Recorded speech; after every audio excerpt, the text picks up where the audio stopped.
Last time on Fissure's Initiative Short Stories. With their newly captured prisoner, the party journeyed for Parfalax. They had just learned his name was King Cha-Cha. He demanded to be set free, to which our heroes laughed at the idea. They arrived at Parfalax a few days later and handed him over to the village elder's elder twin brother.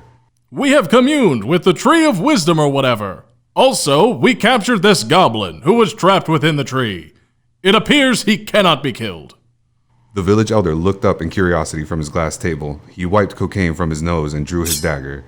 Marching up to the hapless goblin, he stabbed him in the head. The life drained from the poor creature's eyes, only for him to instantly heal and begin screaming and shouting a moment later. Ah! What the hell? I did nothing wrong! Ah, this must be one of the legendary Immortables. It's the Orcish word for unkillables. This is fascinating! The village elder stabbed him again. A moment later, the goblin sprang back to life and began sobbing. Someone put me back in the tree! The village elder sheathed his dagger and turned to our heroes. Great job! Please, give me time to study this creature. In the meantime, there's a group of people called the Hula-Doodigans in Fissure. They're making people's lives harder. Also, they have my coke. Please, go rescue these people and whatever, but more importantly, bring me my coke. I'd go myself, but it's full of halflings and little people and freak me out. The village elder's twin brother walked in and noticed the crying goblin. What the fuck is that on the floor? I don't know. They brought it in and it was stabbed and now it's standing up. It's one of those Immortables. I've heard of the Immortables. Have you? Yes, they have fantastic pizza. I want to go.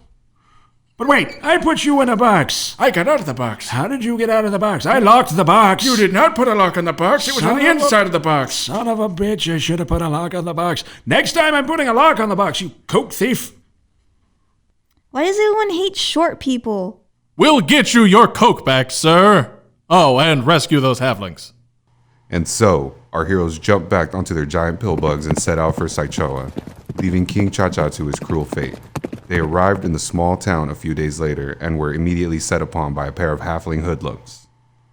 Hey dudes, totally give us your money, bro. Yeah, bro. Totally give us your money. It's we're gonna cut you, bro. He'll cut you, bro. I've seen him do it. I've got a knife, bro. He's got a knife. He's got a dagger. It's the biggest dagger anyone's got here, bro. You got a dagger, bro? Do you have a fucking dagger, bro? Bro, do you want to go with his dagger? You want to throw down? You want to throw down, bro? Dude, I'll throw hands. I'll throw hands, bro. He'll throw hands, I'll throw daggers. What's up, bro? What you gonna do about that, bro?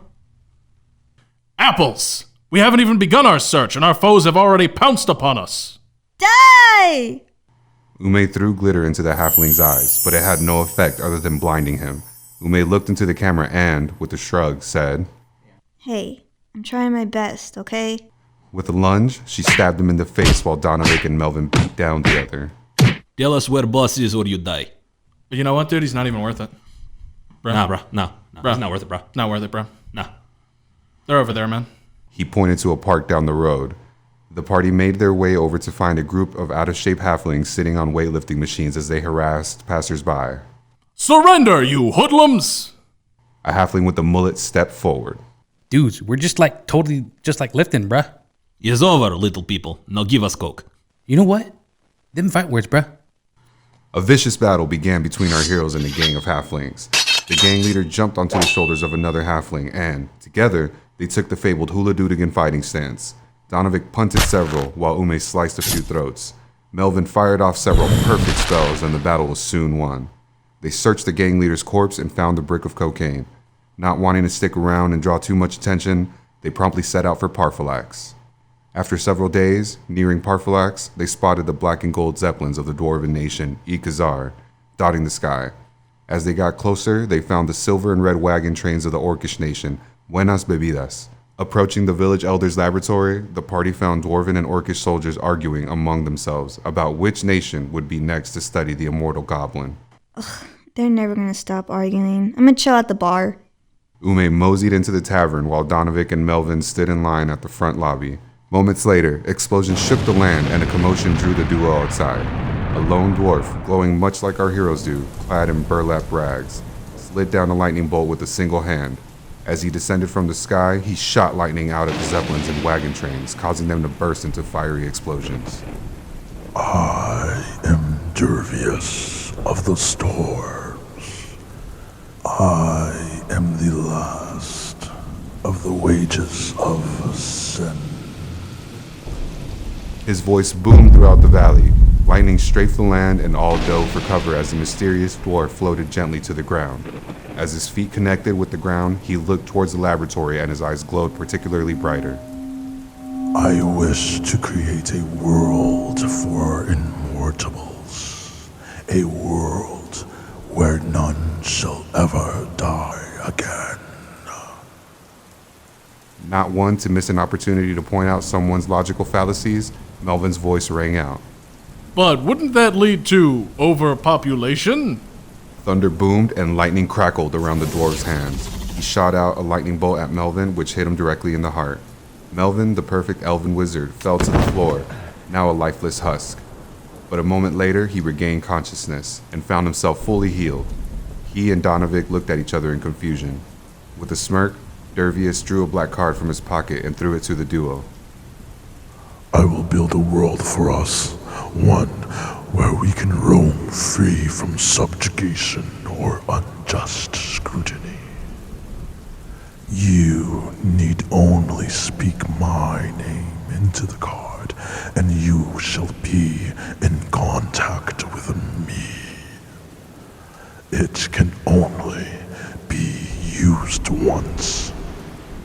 As he spoke, King Cha-Cha's unconscious body floated into Dervius' arms.